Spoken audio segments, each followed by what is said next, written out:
Bem-vindos a mais um vídeo. Hoje eu queria conversar um pouquinho sobre o mínimo, sobre a filosofia.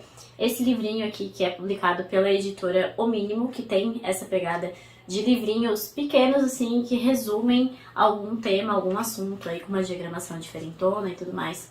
E esse livro aqui, pra mim, a impressão que eu tive foi que eu sentei num café para conversar com um professor de filosofia, que nesse caso é o professor Vitor Sades Pinheiro, que escreveu esse livro aqui. Porque ele vai te trazer alguns conceitos básicos, algumas coisas introdutórias, mas ele não vai te fazer um resumão nem nada do tipo. Ele simplesmente vai te introduzir ao assunto, vai te deixar com mais vontade de estudar esse assunto, que eu acho que esse é o principal ponto desse livro e o principal ponto de todos os livros que são editados assim pela O Mínimo. Bom, e ele vai começar justamente se apresentando, falando pra gente que ele dá aula de filosofia, que ele faz pesquisas em filosofia, mas que ele também tem esse intuito de democratizar a filosofia, no sentido de levar para as pessoas, não só deixar nessa caixinha fechada que é a academia, e sim fazer com que as pessoas se interessem, porque afinal foi assim que a filosofia começou, né? Foi assim que se deu o início às escolas filosóficas, justamente aí com Sócrates, Platão, Aristóteles, e especialmente com Sócrates, na verdade, né, que tem toda essa questão de fazer você se perguntar sobre as coisas e chegar às respostas sozinho, especialmente. É por isso que logo nesse começo ele já vai falar pra gente sobre o Sócrates, sobre o fato de ele considerar que a filosofia não deveria ser uma profissão remunerada, né, o que também traz mais essa questão aí de trazer a filosofia para as pessoas. E o professor aqui também vai tentar responder essa pergunta para as pessoas do o que é a filosofia, por que estudar filosofia, porque afinal, se a própria filosofia não tem resposta para o que ela é, como que nós vamos estudá-la, como que nós vamos destrinchá-la? E aí ele vai trazer aquela famosa definição, aquele famoso conceito de filosofia que vem da própria etimologia da palavra, philos e sofia, que é o amor à sabedoria, e ele vai colocar esse amor como uma coisa muito central aqui na filosofia, que eu achei bem interessante. Ele tem até outro livro que eu acredito que ele vai destrinchar isso melhor, mas ele traz esse amor à filosofia, esse amor à sabedoria e esse amor à verdade, essencialmente, como o tema central da filosofia. Todos nós temos amor à verdade, todos nós queremos saber de onde as coisas são, de como as coisas são constituídas, de onde elas vieram. Tudo isso são perguntas que se faz na filosofia. Ele também traz aqui um conceito para nós interessante de que toda ciência acaba tendo um lado filosófico, porque toda ciência parte aí de uma questão, de uma pergunta e de uma tentativa de buscar a resposta dessa pergunta. E aí chega numa parte bem interessante que é aqui do começo, que ele vai falar sobre o plano subjetivo e objetivo da filosofia e como perder essas duas dimensões vão acabar em duas coisas perigosas que ele considera aqui, que é o cientificismo, no reducionismo objetivista, e no existencialismo, que é o reducionismo subjetivista. Isso tem a ver até com uma ideia de totalidade, de unidade, que ele considera essencial na busca pela verdade aqui, trazida na filosofia, e que sem essa dualidade necessária, sem essa unidade entre as duas dimensões, não é possível ter a filosofia em sua totalidade. Depois, no próximo capítulo, ele vai destrinchar um pouco os tipos de ciências, as divisões, de certa forma, da filosofia, como a ética, a política, as ciências humanas, as ciências exatas. Tudo isso deriva da filosofia, necessariamente, porque, afinal, todas essas ciências buscam respostas a perguntas, buscam verdades.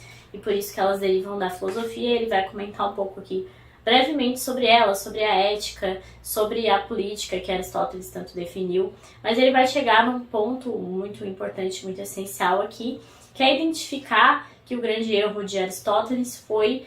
O grande erro não, mas a falta de percepção que ele não teve na época foi porque não existia nada que justificasse a igualdade entre os humanos. Não existia nada criado, nenhuma tradição naquela época que dissesse que todo mundo era igual. E isso só vai ser trazido de fato por meio da acepção cristã de que todos somos filhos de Deus. E se todos somos filhos de Deus, todos somos iguais, todos temos os mesmos direitos.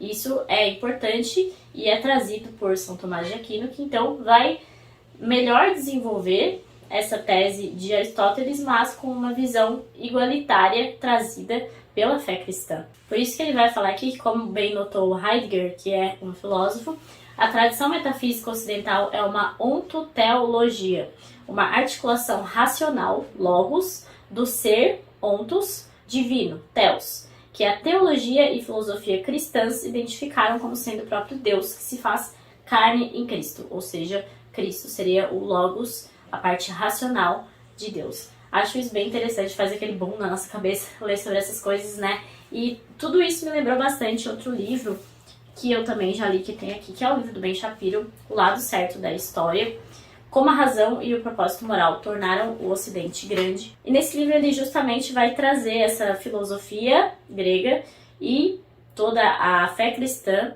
o judaico-cristão, né, a cultura judaico-cristã, e vai juntar as duas coisas e com isso nós temos a base ocidental.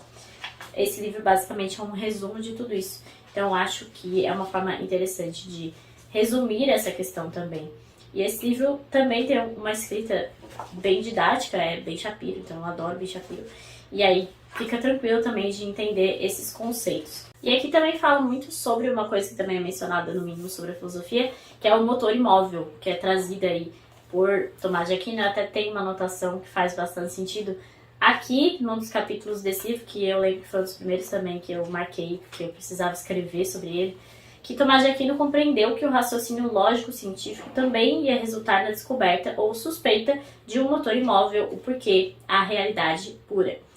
Que tudo isso desemboca nessa questão justamente, né, da racionalidade. Tem aquela frase do Chesterton que eu li em Ortodoxia, que eu não terminei ainda, mas que vem às vezes na minha cabeça sobre a única coisa que o louco não perdeu ainda foi a razão, porque a gente precisa de mais do que a razão para ter aí esse sentido, essa capacidade de pensar, essa capacidade de buscar as outras coisas.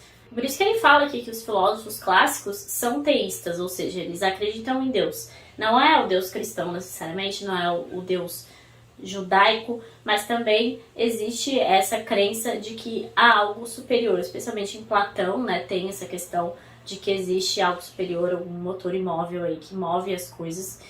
E aí tem uma frase do Pascal que é muito bonita nesse livro aqui, que é mencionada. Eu acho que resume bem o que eu sinto em relação à filosofia e à religião e o estudo dessas coisas como algo que seja complementar e não excludente. O último passo da razão é entender que as infinitas coisas a transcendem. É justamente nesse capítulo que ele vai começar a falar sobre a vida intelectual e a fé cristã.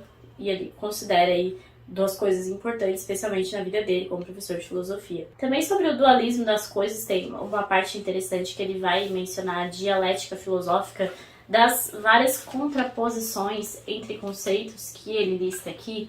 E aí ele vai citar Nietzsche, que no século XIX Nietzsche percebeu que toda a filosofia ocidental se baseava nesse tipo de dialética e que o cristianismo a perpetuara na estrutura carne, espírito, terra e céu.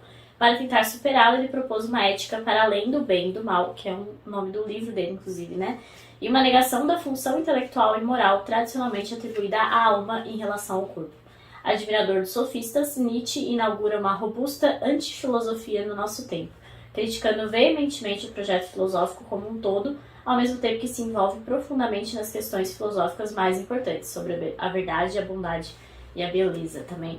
Tem aí esse ponto interessante sobre Nietzsche, que é tão importante, especialmente quando a gente começa a estudar a Rússia, os nihilistas, tudo isso também a gente acaba desembocando em Nietzsche de uma forma ou outra. Nesse último capítulo que eu mostrei ali o comecinho com a frase do Pascal, ele vai citar muitas e muitas vezes esse livro aqui do Sertilanges, que é A Vida Intelectual. Esse livro aqui é editado pela Quirion e tem um prefácio do professor Olavo de Carvalho. Esse livro a gente pretende ler no Ethos também. Acho que a gente vai até fazer uma dobradinha dele com o Imbecil Coletivo.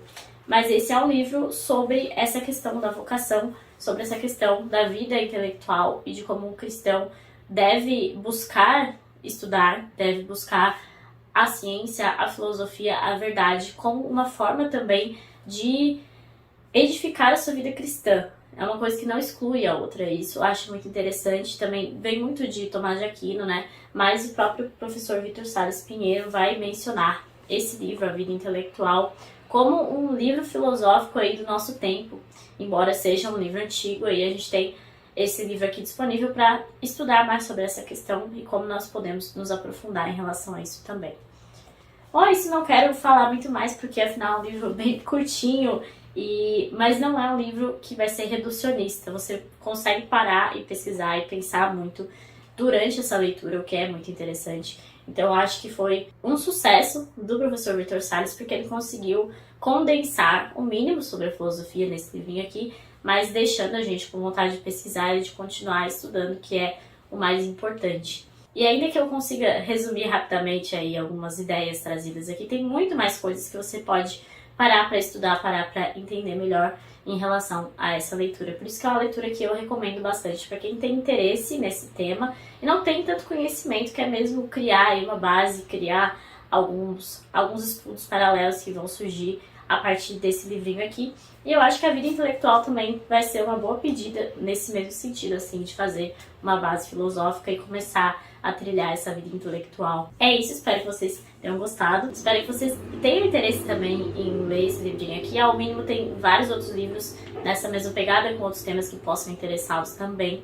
Se você gostou do vídeo, deixa aí sua curtida, seu comentário. Inscreva-se no canal, porque isso me ajuda bastante. E até a próxima!